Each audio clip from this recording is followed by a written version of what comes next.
Eu vejo como se fosse uma gestante. Já de 9 meses, não contando com dias, mas com horas para poder dar luz ou com minutos. A bolsa, eu vejo a bolsa já saindo água, estourando. Não está dando mais para segurar aquilo que está para estourar a partir de hoje. Eu vou dar data, mas a data que eu vou dar não é para você se calcular em cima desta data. É só uma bússola de uma noção, porque o trabalho é muito doloroso para poder retirar o joio do meio do trigo. Primeiro, tem que esperar o trigo crescer junto com o joio. É por isso que eu sou um amante da democracia. Não sou nem marido, eu sou um amante da democracia, porque a maioria das vezes os amantes são mais apaixonados pela amante do que pelas mulheres. Se eu fosse uma feminista de esquerda, eu teria vergonha de sair por aí escrevendo hashtags em favor desse homem que é misógino e machista e já demonstrou isso em várias ocasiões. Só para lembrar, quando falou sobre a ministra do Supremo Tribunal Federal, ministra Rosa Weber, ele falou num daqueles grampos, vamos ver se ela tem grelo duro. Até isso as feministas conseguiram defender. Quando falou da Clara Ante, que é uma assessora que tem por ele uma fidelidade quase religiosa, ele diz, coitada da Clara Ante, entrou um monte de PF na casa dela, ela achou, puxa, tá entrando homem aqui. Mas não, era só busca e apreensão. Ele falou isso de uma das principais assessoras dele. Ele fez um comício em cima do caixão da mulher, num velório, falando horas sobre si mesmo e não sobre ela. E ontem ele chegou ao ápice da misoginia e do machismo ao atribuir à mulher morta, que não pode se defender, responsabilidades por um negócio pra lá de nebuloso sobre o qual ele é réu. Então, se eu fosse uma feminista, eu partiria para o empoderamento e diria, chega, não vou mais defender esse homem que não tem respeito nenhum pelas mulheres em geral e pela própria mulher em particular. Que até mesmo deputados do centro, do centrão, do centro e do centrão, e senadores iam para o lado direito. Eu vi a mídia nacional mudar completamente porque da seriedade, que era tudo aquilo ali, a seriedade, não tinha como dizer assim, nós não vamos divulgar, nós vamos passar um pano molhado aqui. Porque imprensas internacionais iriam também divulgar. Ia ser algo mais corrido no território nacional brasileiro. E eu vi esses homens indo pronto para instalar o impeachment. Nesse vídeo, que é o vídeo mais popular dele, muito pelo contrário, né? Primeiro, com relação às fake news do Pix, esse vídeo não tem. Não tem uma fake, tem gente acusando. Você pode falar um exagero ou outro quando ele contextualiza. Você pode falar que ele está atribuindo intenções ao governo, que são justas ou injustas, podemos discutir isso, mas fake news, a gente está afirmando, vai taxar o Pix. Não, ele abre dizendo, não vai taxar o Pix. Então, fake news não tem. Também não tem xingamentos, ofensas, assim, não tem isso no vídeo. Não tem as coisas mais, as palhaçadas, também não tem. Não é um vídeo de guerra cultural, que também sempre falam, né, que a extrema-direita usa a guerra cultural, a moral, a questão religiosa. Nada disso. É um vídeo que toca com argumentos baseados, pode questionar, mas baseados fundamentalmente na realidade, ou nas possibilidades da realidade, que estão dadas, mostrando preocupações reais de milhões de brasileiros. Tá? E é por isso que o tema não foi embora. Se o único problema que o governo estivesse enfrentando agora fosse a fake news, era questão de 2 semanas, até deixar claro para todo mundo, olha, gente, estão falando, tá aqui, ó, estamos fazendo o Pix, não tem taxa nenhuma, podem continuar usando. Mas não era só isso. E foi isso que o Nicolas pegou. Gente, é porque vocês me atravessaram com muitas ideias aqui todos, e aí eu vou tentar fazer um esforço aqui. Júlia, qualquer coisa, você joga o celular na cabeça. Não, é que é o seguinte, gente, pela segunda vez o pai da crise tem nome e sobrenome, e ó, vai passando assim quase de vítima. É Luiz Inácio Lula da Silva. A história da comunicação, que transformaram o novo ministro das comunicações, o Sidônio Palmeira, numa espécie de bálsamo da virada, que ele não é e que ele não será. A gente falou aqui várias vezes na Central, a comunicação é um problema? Deste governo, sim, e de todos os outros também, é um desafio e está em permanente mudança. A comunicação é um desafio para nós que vivemos dela, porque virou um negócio muito difícil. É ela que vai resolver isso? Não, esse está longe de ser o maior problema do governo e está longe de ser a solução. Não será com ele mandando glossário. A esquerda, sabe por quê? O PT tem uma dificuldade tremenda de entender aonde ele está hoje na cabeça das pessoas. O PT não consegue compreender que ele não dialoga mais com o que era o centro-centro. Ele não disputa o espaço com o social-democrata mais. Ele não está mais ali. Ele foi empurrado para um corner, ele precisa fazer muito esforço para andar mais para perto disso. Então a palavra intervenção não é vai no Sarney, vai no Maduro, que demorou 1 ano e meio para o Lula entender que, meu amigo, não vai dar. A segunda grande crise, a primeira é essa, ele chega, chama uma coletiva e fala, nós temos problemas de comunicação e nós vamos fazer mudança. Fica o ministro pendurado, assim, ó, de quem é o problema? A Paulo Pimenta era um ótimo ministro da comunicação? Não. Desde quando a gente sabe disso? Desde o dia 1, porque ele é deputado federal e a expertise dele é outra parada. Nunca foi a dele. A dele é pau, a dele é porrada. Sempre foi. Todo mundo que cobriu o Congresso sabe. O negócio dele não é subir na tribuna para fazer acordo, o negócio dele é ir pra tribuna para fazer batalha, luta política. Num partido você precisa de vários tipos de pessoa. O dele também é muito importante. Quem é o pai da crise da comida? De novo, da crise comunicacional. É o Rui Costa, com toda a vênia, é um ministro que realmente usou uma palavra equivocada pela dificuldade do PT de se entender aonde ele está hoje, ou de entender, né, onde foi colocado, para ser muito benevolente, e como está funcionando a estrutura do Brasil hoje, é o Lula, que de novo chama uma reunião ministerial, dá uma porrada na cabeça do ministro da Fazenda dele, que não era o cara, a portaria do Pix não passou por ele, a decisão de tirar do ar ou de revogar foi do Sidônio Palmeira, então, ó, primeiro grande ato, fail, ruim, deu um pau no cara que não devia tomar o pau, tem um ministério que está apresentando. Cadê o Ministério do Desenvolvimento Agrário? O Paulo Teixeira precisa fazer, precisa trazer. Não adianta ele ir lá dar o pito, corta a transmissão do Lula, vai, fecha a reunião e fica ali discutindo, e o que sai é essa espuma, que o governo não consegue transformar em nada. É a segunda vez que ele aponta um problema, quase como se ele fosse um ombudsman do governo que é dele. Uhum. O Lula tem que ser o agente de apontar a solução. Para apontar o problema, nós estamos todos aqui, uai. A pergunta é, o que o governo está atrás? O governo está atrás de manter o maior ativo do Lula, é a imagem de pai dos pobres. O PSDB foi oposição ao Lula, enquanto o Lula esteve no governo, 8 anos. O PSDB nunca questionou a lealdade, nunca tentou atacar o Lula, dizendo ele não gosta de pobre, ele não está fazendo melhor pelos pobres. Ao contrário, as críticas que o Lula sofria eram assim, pô, tá dando Bolsa Família para ter voto, tá dando Bolsa Família para manter na miséria, porque a miséria vai votar no Lula. Pô, esse sistema aí ou de cota ou de ProUni está acabando com a meritocracia, etc. Então ele sempre foi acusado de ajudar o pobre. É a primeira vez que a oposição, e vem fazendo isso sistematicamente, tenta desconstruir a imagem do Lula como pai dos pobres. Aí o pai dos pobres eu estou usando a imagem do Getúlio Vargas. Então, quando teve a taxação das blusinhas lá, eles dizem, ó, você que é pobre, que agora está conseguindo consumir, o governo está vindo aí e está fazendo isso. Com a história do Pix, a mesma coisa. Olha, o Pix hoje é um instrumento de inclusão digital, de inclusão bancária dos mais pobres. E dizendo, ó, tá vendo? O Lula vai querer mexer no seu Pix, como mexeu na blusinha, na taxa da blusinha, quer dizer, tá piorando a sua vida. E agora com a inflação dos alimentos também, olha, o Lula tá deixando a sua comida mais cara. Então é a primeira vez, provavelmente, na carreira política do Lula, que ele enfrenta uma oposição em que tenta desconstruir a imagem de um homem que trabalha para os pobres, que trabalha para os mais pobres. O PSDB, repito, nunca fez isso. Eu uso o exemplo do PSDB, qual é? O PSDB era a oposição do PT. Então, o que o governo, respondendo à tua pergunta, o que o governo está querendo é manter a imagem de que Lula é o pai dos pobres. É o sucessor do Getúlio nesse imaginário político. Estou dizendo que o governo tem uma ideia de que é melhor do que a população está dizendo que acha que é. Então, por exemplo, o governo vai mal entre mulheres, que ajudaram a salvar a eleição de Lula em 2022, entre os mais pobres e entre a população do Nordeste.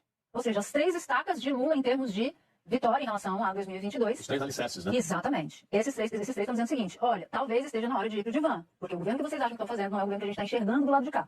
E aí a primeira ideia que pode surgir na nossa cabeça é, se o pessoal do lado de cá não está enxergando que está do lado de lá, é por um problema de comunicação. Não. Eu bato nessa tecla todas as vezes que o problema não é de comunicação apenas. A comunicação é o mordomo, para usar um termo elitista e composto do passado, das crises. O problema é do próprio governo. E aí tem um outro símbolo, que é uma espécie de marco psicológico. O governo chegou na sua metade. Na sua metade, a picanha não entrou dentro do carrinho e o colchão duro está saindo de dentro do carrinho. Então, tem aí um efeito psicológico também desse prazo que já passou e agora a gente se aproxima da segunda, a gente já está mais perto do fim do período, deste período do Lula, que pode ser que ele se candidate à reeleição e eventualmente se reeleja, mas deste mandato ele está mais próximo do fim do que está no começo, com um agravante. Se a autoestima do governo continuar lá em cima, ele não vai conseguir ler o porquê a população o está enxergando dessa maneira. E não conseguir ler o que a população está enxergando significa não mudar as coisas que precisam ser mudadas. Ele vive no mundo da fantasia, porque o governo está convencido de que o produto é muito bom, mas as pessoas não notam isso, porque falta uma propaganda mais eficaz, mais adequada, mas o produto é excelente. E aí, qual é o plano do governo? O plano do governo é colocar um primeiro-ministro que é um publicitário, Sidônio Palmeira. Mas em si mesmo, a ideia de que o publicitário se torna o super-ministro, que organiza todo o governo, que esse publicitário é o publicitário que fez a campanha do Lula, e que nós pagamos o publicitário para ser o primeiro-ministro do governo e preparar o governo para a campanha eleitoral do ano que vem, é transformar o Estado num instrumento de campanha eleitoral. É ineficaz, porque o governo não quer ver os problemas verdadeiros. Qual é o problema verdadeiro? As pessoas não estão satisfeitas com a economia. Eu quero voltar aos Estados Unidos. Enquanto Biden e os democratas diziam que a economia americana era uma maravilha, Trump dizia que a economia americana ia mal e o povo concordava por causa da inflação. Inflação de alimentos. Então o povo não via essa maravilha cantada pelos políticos. E o resultado lá nos Estados Unidos foi aquele, o resultado nas pesquisas de opinião aqui no Brasil é o mesmo. É reprovação do governo quando o PIB fecha em mais do que 3,5%. Ou seja, há um descompasso entre o número oficial, que mostra uma boa economia, e a percepção da economia que as pessoas têm muito em função da inflação. Não só por causa disso, tem a ver com a falta de credibilidade do governo e tal, mas muito por causa da inflação. Qual é a solução para isso? Tratar da economia. O Brasil, todo mundo sabe, menos o governo, precisa de um choque fiscal. Sem o choque fiscal, a economia tende a entrar em estagnação, talvez até em recessão, no final do ano, início do ano que vem, que é o ano eleitoral. Com o choque fiscal, nós teríamos uma recessão mais cedo e a possibilidade de recuperação com juros mais baixos no ano eleitoral. Raramente, o que é o correto do ponto de vista econômico também é o correto do ponto de vista da popularidade. Nesse caso a atitude correta do ponto de vista econômico seria boa para o governo do ponto de vista da popularidade no ano eleitoral. Mas vai explicar isso para o governo que acha que o gasto público é a base do crescimento da economia. E o Senhor dizia para mim, diz para o povo brasileiro, o sonho, e pergunta se eles estão preparados para o confronto. Porque de hoje, escuta bem o que eu vou dizer, para não colocar a palavra da minha boca. De hoje a 7 meses, coisas vão acontecer que é impossível qualquer governo ficar de pé. Qualquer governo ficar de pé. É impossível qualquer governo ficar de pé. Mesmo que tente qualquer coisa e qualquer manobra, os que se aliaram a ele vão se desalinhar. Só vai ficar juntamente com o governo aqueles que comem no mesmo prato, aqueles que vivem do próprio governo. Eu vi em sonho. Urgente, a cantora petista Daniela Mercury acaba de anunciar que promete derrubar Donald Trump. Os Estados Unidos já estão preparados para uma ofensiva, inclusive militar. A gente pede misericórdia para os imigrantes que estão sendo separados de seus filhos e estão chegando aqui no Brasil presos, acorrentados. A gente quer respeito, a gente quer direitos humanos. Respeitem nosso povo, respeitem o ser humano. A gente quer dignidade. LGBTs são normais, são pessoas humanas como qualquer outras. Nos respeitem. Tá proibido. Não, peraí, me segura. Me segura que eu tô rachando de rir, é isso mesmo? Ô, Daniela Mercury, deixa eu te falar, depois dessa intervenção artística, que olha, pra mim vale milhões de reais da Lei Rouanet, o Trump tá se tremendo todo. Ô, Daniela, deixa eu te perguntar uma coisa, onde que a senhora tava? No sono profundo? Quando o Joe Biden, presidente de esquerda, o teu amigo, mandou 38 aviões recheados de brasileiros deportados que cometeram crimes graves, infrações migratórias nos Estados Unidos aqui pro Brasil, algemados, acorrentados. Eu não me lembro da senhora ter se manifestado, não me lembro dessa indignação, mas como é o Trump, agora resolveu despertar, né? Igual aquela historinha da Amazônia pegando fogo, vocês calados, né? Mas na época do governo Bolsonaro, quando as queimadas eram cerca de 60% menores do que as de hoje, do desgoverno Lula, nossa, tinha musiquinha também pra tudo quanto é lado. Daniela, vai dormir, vai caçar o que fazer. Agora, a minha leitura é de que o Lula está precisando desesperadamente, como se fala em jornalismo, de efemérides, ou seja, de eventos, certo? Que a única preocupação do Lula hoje, do governo dele, é a comunicação. O país está à deriva, a inflação, que não é é internacional, não é só brasileira, na comida. A inflação está comendo a população. A sensação de que o governo só quer arrancar dinheiro de todo mundo, naquele evento das fake news sobre o Pix. Né? Então, eu acho que o governo Lula e o Lula estão, inclusive, usando esse fenômeno para mostrar preocupação. E a minha pergunta é, se esses brasileiros se submeteram a uma situação tão humilhante de ir para lá, é porque aqui estava ruim, certo? Então, o país é um país que não dá chance para um monte de gente, que não tem futuro. O governo federal não ajuda, não acho que é só do PT, não ajuda, a corrupção é enorme, o PT construiu um monte de ministério, certo? A economia no país é terrível, para você abrir uma empresa, você é acharcado pelo Estado de todas as formas. Então, eu acho que é escolhido esse fenômeno para produzir uma espécie de luz em cima do palco. Eu defendo brasileiros. E vai acontecer a mesma coisa. Se tomara o filme Ainda Estou Aqui e a Fernanda ganhe o Oscar, eles vão fazer a mesma coisa. E o objetivo é ver se as pessoas esquecem que o governo vai mal e a inflação está alta. O centro, não é isso o nome do partido? Centro e Centrão. E alguns deputados, até alguns que da esquerda, deixando o barco por uma crise catastrófica economicamente. Uma crise catastrófica economicamente. Por coisas de desgoverno de uma forma gigantesca. Não dá mais, irão dizer assim, não dá mais para segurar, não dá mais para aguentar. E quando vier essas provas, aí eu vi o número 7, e o senhor dizia 7 meses. 7 meses a contar de hoje. Hoje é o quê? É 2, é isso? Hoje é 2? 2. Hoje é dia 2. 2/7/2024. O senhor está afirmando categoricamente que em 7 meses o Lula vai ser impeachmentado? Eu estou afirmando categoricamente que o que vai acontecer em 7 meses é impossível qualquer governo, democraticamente falando, ficar de pé. É impossível.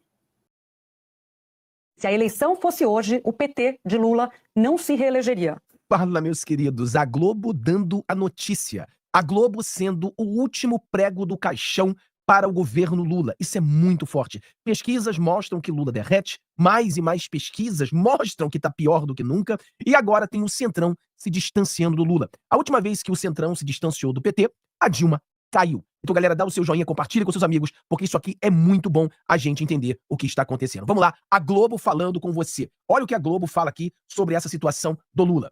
Se a eleição fosse hoje, o PT de Lula não se reelegeria. Afirmou também que há uma indignação crescente com o governo que pode desaguar num cenário parecido com o de 2016. Lembrando, cenário em que houve crise econômica e manifestações pedindo o impeachment da então presidente Dilma. Para uma plateia formada por integrantes do mercado financeiro, Kassab disse ainda que Fernando Haddad é um ministro fraco. As declarações dele já repercutem no mundo político e chamam a atenção, gente, não só pelo fato de Kassab ser aliado com 3 ministérios na esplanada, mas principalmente porque ele faz parte também da gestão de Tarcísio de Freitas, governador de São Paulo e adversário de Lula. Mostram as declarações, portanto, que hoje Kassab, com seu faro apurado para o cenário político, está mais pendendo para um lado do que para outro. Está mais para um lado do que para outro. Já abandonou o Lula. É isso que está dizendo. O Centrão começa a sumir. Porque o Lula, ele começa a ficar radioativo. Né? Porque os números... Cara, esse número aqui, não sei se mostrei para vocês na live de ontem, mas esse número aqui, por exemplo, se a gente olha aqui, isso não é um número qualquer, né? Olha isso. Lula perde apoio de lulistas e nordestinos e a desaprovação vai a 51%. Lula perde apoio de lulistas. Então, quando você começa a perder apoio de lulistas, quer dizer que você começa a ficar radioativo. Quer dizer que você começa a ser um político leproso. E aí o Centrão, que ele só se importa com dinheiro e poder, ele vê que você já está perdendo o poder, ele começa a se distanciar de você. Ele não quer se contaminar. Ele quer ir pro lado daquele que ainda tem poder. O Gustavo Gaia falou umas coisas interessantes sobre isso. Vamos dar uma ouvida aqui. essa é, sem sombra de dúvida, a mais importante notícia desse ano. Nenhuma das outras notícias que a gente acompanhou ao longo desse ano de 2025 me deixou tão esperançoso e tão entusiasmado quanto essa. Mas antes de falar o que é essa notícia, você tem que entender o contexto. Eu tenho dito que a única coisa capaz de derrubar ou manter um governo é o centro. É o centro que faz o cálculo constantemente o quão benéfico é estar com o governo ou estar longe do governo. É o centro que define se as nossas pautas vão avançar ou não. Na verdade, ele é que define quais pautas avançam. Porque a verdade é que a maioria do Congresso é constituída por pessoas que estão lá apenas para poder se reeleger, se perpetuar ali dentro. E eles têm uma tendência de ir para o poder, ou aquilo que é a previsão de poder. E eu falo, não tem impeachment do Lula até o centro abandonar o ladrão. E o Lula gastando muito dinheiro para comprar o centro e manter o centro do seu lado. Tem um partido no Brasil que eu falo que é o partido do STF. É o partido que está sempre protegendo Alexandre de Moraes. É o partido que a gente até fez a campanha contra ele. Um dos partidos que mais cresceram em prefeituras. O partido que mais cresceu em prefeituras. Eu estou falando do PSD. E o presidente do PSD, ele é a personificação daquele extremo centrismo, né? Aquele centro fisiológico da emenda do poder, que não se preocupa muito com o Brasil, que só se preocupa em estar ali e aproveitar das benesses e privilégios e vantagens do mundo político. O Kassab falou algo que com certeza vai tirar o sono do PT. E preste atenção, é a melhor notícia que nós temos até agora. Lembrando, Kassab é a personificação do centro. Kassab leva o centro para a direita. Lula perderia hoje e Haddad é fraco. Então aqui nós mostramos a você essa matéria da Globo, né? O Kassab falando isso, ou seja, ele indo para a direita, quer dizer, pro centro, né? Largando, é aquela coisa. Ele prevê que a direita vai ficar mais forte, que a direita tá crescendo, que a direita vai ficar cada vez mais forte, e ele começa a abandonar aquele que tá estragado. E começa a se aproximar. Foi a mesma coisa que aconteceu quando a Dilma caiu. Lembrando que a jornalista da Globo falou que em 2016 ali estava acontecendo a mesma coisa. Ou seja, havia problemas financeiros, né? A economia estava uma ruína e nós também tínhamos manifestações. Agora nós teremos manifestação.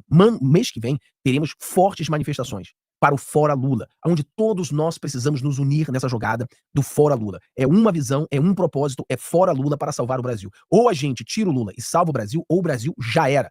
Essa tem que ser a visão de cada brasileiro. Mas vamos ver aqui o que o Gustavo Gaia fala. Vou cortar aqui aonde ele lê, botar um pouquinho mais à frente. Vamos lá. Vou te botar ao final da leitura dele. Vamos lá.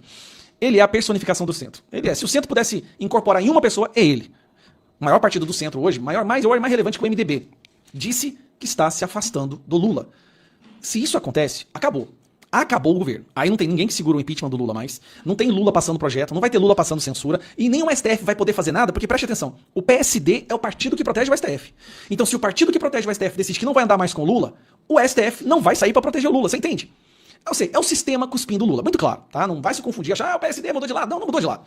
O PSD é um sistema, é a partir do sistema. Só que o sistema tá percebendo que o Lula tá custando muito caro e vai ficar muito difícil pro sistema continuar no poder se o Lula continuar na presidência ou se o Lula tiver chance. Então tem que... Eu gostei da frase que ele usou, né? É o sistema cuspindo o Lula. Eu acho que é interessante a gente focar nisso aí. Realmente, eu acho que a queda do Lula, como o sistema colocou o Lula na cadeira, o sistema vai ter que tirar o Lula, né? O sistema que vai tirá-lo. Então, essa de fora Lula agora, lutarmos por impeachment, o Centrão se distanciar dele, o Lula fica cada vez mais fraco. E como foi falado, se fosse hoje a eleição, ele não ganharia. E vai estar derretendo, porque nós temos dois propósitos para o impeachment do Lula. Né? O pedido de impeachment são duas coisas. A gente precisa de ter o crime, nós temos o crime, temos que ter um lado político. Né? O lado político, não sei se nós estamos ali. Mas o propósito do pedido de impeachment são dois. Um, para impeachment o cara. Dois, para derreter o cara, desgastar o cara. Então, de qualquer maneira, o pedido de impeachment, ele é bom. Ir às ruas para o Fora Lula é bom. Temos que fazer isso. Porque são dois os propósitos. Um, impeachmá-lo, mas se ele não for impeachmá-lo por uma questão política, então nós temos dois. Desgastar esse governo. Ele terá de lutar, e aquela coisa, o Lula tentará ganhar, comprar essa popularidade. Só que nós temos um problema financeiro. A compra da popularidade vai trazer mais problemas para a questão financeira. O Lula trocou de presidente do Banco Central e os juros estão aumentando. Então ele se ferrou. O cara não vai seguir as orientações dele. O cara não vai se afundar junto com ele. Então o cara que ele colocou no Banco Central já se distanciou do Lula. Pô, se eu for seguir a direção do Lula, eu tô ferrado, porque ele vai se afundar e aí vão culpar a ele, porque realmente a economia vai afundar de vez. E as pessoas que dão a garantia de ficar de pé vão ter que deixá-lo, porque senão vai na mesma avalanche. Vai cair e cai todo mundo junto. Foi um sonho real. E eu pensei várias vezes, esperando o veredito de Deus para contar esse sonho. Eu vou repetir porque Deus está mandando dizer.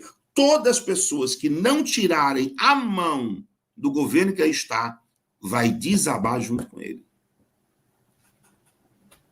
A Bíblia diz que uns confiam em carros e outros em cavaleiros, mas nós confiamos no nosso Senhor e Salvador Jesus. A paz do Senhor e Salvador Jesus. Para todos vocês, seguidores do meu canal no YouTube, Apóstolo Reginaldo Rolim. Eu nunca peço dinheiro em nome de fundação, instituição, casa de caridade, recuperação, orfanato, nem no Brasil, nem no exterior, sabe? Eu sempre digo isso. A única forma que quando eu falo de oferta é quando eu estou ao vivo em uma live.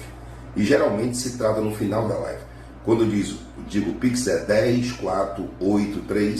10-483-076-1000 ao contrário 79. Eu repito, 10-483-076-1000 ao contrário 79. Só. É a Igreja Evangélica da Deus Vivo. Estão mandando e-mails ou... Não cai, gente. Se cair é porque você quer cair. Porque todas as vezes eu digo, eu não passo e-mail para ninguém, não passo mensagem para ninguém, pedindo dinheiro, qualquer coisa que seja. Nunca fiz isso e nunca farei. A única forma é quando eu estou ao vivo na live. Então fica ligado, porque fora disso é golpe.